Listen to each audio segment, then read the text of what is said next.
Cat-cow yoga pose. To the uneducated eye, the cat-cow yoga pose appears to be a rather simple movement.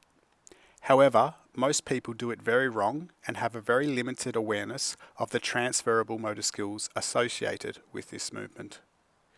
The cat-cow yoga pose is an excellent spinal assessment tool that can determine if an athlete is ready for functional movements like squats, deadlifts, overhead press, handstands, Olympic lifting, and much more.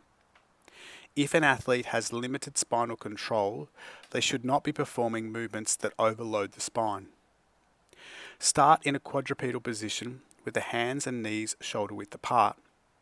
The shoulders are stacked vertically above the hands, the hips are stacked vertically above the knees, and the toes are tucked.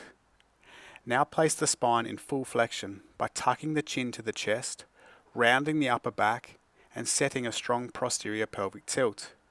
Imagine the pelvis was a bowl of water and you are trying to tip water out the back of the bowl. This is the yoga cat position. From this fully flexed position, slowly start to tilt the pelvis towards an anterior pelvic tilt, vertebra by vertebra. Notice how the thoracic spine and the cervical spine stay in flexion.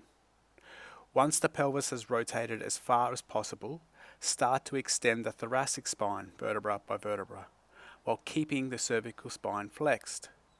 Once you establish as much thoracic extension as possible, extend the cervical spine vertebra by lifting the head up. This is the yoga cow position. From this cow pose, we then return to the cat pose, but we start the movement from the pelvis first. Slowly tilt the pelvis back to a posterior pelvic tilt, vertebra by vertebra, without flexing the thoracic or cervical spine. Once you reach the end range of pelvic rotation, start to flex the thoracic spine vertebra by vertebra. Once you reach full thoracic flexion, start to flex the cervical spine vertebra by vertebra. You have now returned to the yoga cat pose. The aim is to work through each segment of spinal extension and flexion, as this can quickly highlight any dysfunction in the spine. By videoing the movement from the side, you can see if there are any frozen vertebrae in the spine, certain areas where mobility needs to be restored.